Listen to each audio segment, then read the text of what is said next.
Thanks for tuning in to News with a Z. Tonight we're covering the official 2017 presidential election. In case you haven't been following the election, we're here to update you on the past month of events. And after that, watch as the newly elected president gets sworn in. About a month ago, the three candidates gathered for a debate where topics such as gun control, immigration, environmental policies, social issues, and even the candidates' personal lives were discussed. Let's take a look at the highlights from the debate that show what each of the candidates stand for.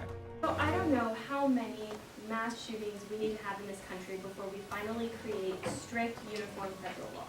So our party, we very highly value the environment, and we believe it's one of our most important issues.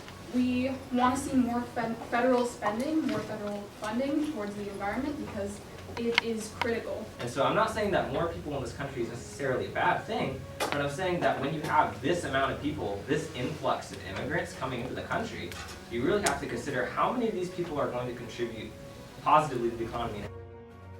At the debate, a poll was taken to collect information on how the public felt at that time about the direction that the election was taking. Let's go to Stanford political science professor Gracie to get her take on the results. Thanks, Taylor. As you can see here, before the debate, 60% of voters were going to vote for Hillis, 20% for Saunders, and 12% for Boyle. After the debate, about 75% of those who watched the debate believed that candidate Hillis won, and 25% for Boyle. However, a much higher percentage felt that Hillis was the most presidential. This tells us that a candidate seeming presidential isn't necessarily what's most important to the public. Back to you. Thanks, Gracie, for the informative evaluation. Now, let's move on to some more recent events. As the campaigns neared to a close, a shooting at a Mormon church in Utah was announced, and each candidate released a response to the public regarding the situation. Each candidate quickly released their response, and all three reflected their policies on gun control. Let's take a look at what they said. The United States needs stricter, uniform federal gun legislation, thorough background checks so guns do not end up in the wrong hands, requiring permits for all firearm purchases so that way these two individuals wouldn't have been able to walk into a firearm store and purchase guns without a permit, as well as a 28-day waiting period so rash decisions of violence aren't occurring as they are at the current rates. A state government to pass legislation that ensures the public safety without compromising states' rights. The first step to take would be to implement a carrier's permit requirement within the state of Utah in order to decrease the likelihood of this event repeating itself. As citizens, we are given the second constitutional amendment to defend ourselves from these criminals. And believe me, we will not back down. Thank you very much. Wow, it was a tragic event, and each of the candidates really showed presidential potential in their addresses to the nation. Finally, separate interviews the day before the election were taken of each candidate. Let's take a look at the candidates' final thoughts before Election Day. So I decided that it was time for a change in our government, and I think the best way to see that change is if I'm in the position to make that change. In my first 100 days as president, I would like to first tackle gun reform legislation as well as immigration. It's really important right now. So those are the first two things I would want to get started in my first 100 days. I think another issue that needs to be looked at is criminal justice reform. We have a system that is the highest of mass incarceration out of all developed countries, and about $30,000 a year is spent on one inmate from taxpayer dollars, and this is a huge number that's not really going towards anything besides incarcerating these individuals, many of which are in for nonviolent first offenses, such as drug crimes or immigration crimes. And I think with this, we need to look at rehabilitation instead of incarceration. If they're in rehabilitation where they can develop some learning skills or go into drug abuse programs, they're not as likely to return to crime as their daily life.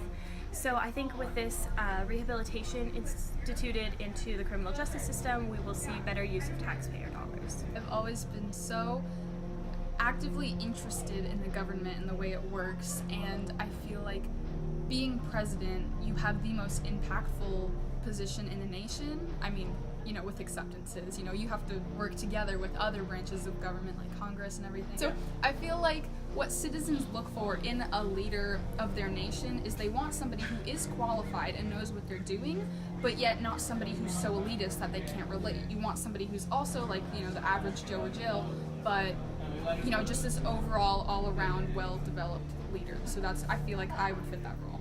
So for my first 100 days in office, what I would focus on first is carrying through with a climate action plan in every local government and state governments, because the environment is really important to me, and I think we should advocate for that as soon as possible. So one thing we didn't totally cover in the debate, but one thing that I am interested in is that I think the role of America in the world is really important. Resolving issues and matters within our own borders first before going outside to the other parts of the world. One of the things I want to do is I want to increase publicity of different members of the executive branch of my cabinet. So my chief of staff and the secretaries and the secretaries of the Department of Education, the environment, etc.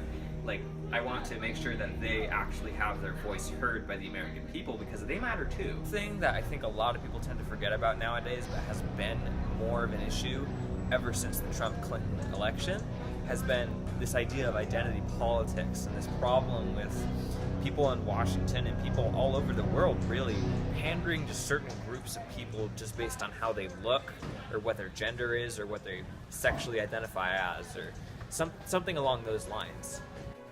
Interesting. Now, even if you haven't been keeping up with the election, I'm sure you know who our new president is. That's right, it's candidate Saunders who won the presidential election by the narrowest margin in history, 1 vote. Congratulations, former Congresswoman. We have live footage of the inauguration of the president being sworn in. I do solemnly swear I do solemnly swear that I will faithfully execute the office of President that I will faithfully execute the office of President of the United States of the United States and will to the best of my ability and will to the best of my ability preserve, protect, and defend the Constitution of the United States. The Constitution of the United States. Amen. What a day in history. We're going back to get Professor Gracie's overall insight on the election. Back to you, Professor. Thanks again, Taylor. This was an interesting political year. At the start of the campaigns, popular support began with Democratic Party nominee Chloe Hillis, but support shifted through ads, speeches, and the final debate. Overall, Saunders, a moderate politician, is what the people wanted in this time of division. Hopefully, Saunders can bring some common ground between both parties. Back to you, Emma. Thank you. Now, back to the inauguration. No problem. And thank you for having me. Now, getting back to the inauguration, it is always an exciting time to see another great American leader become president. Hopefully, a new president will bring great things to our country and its people.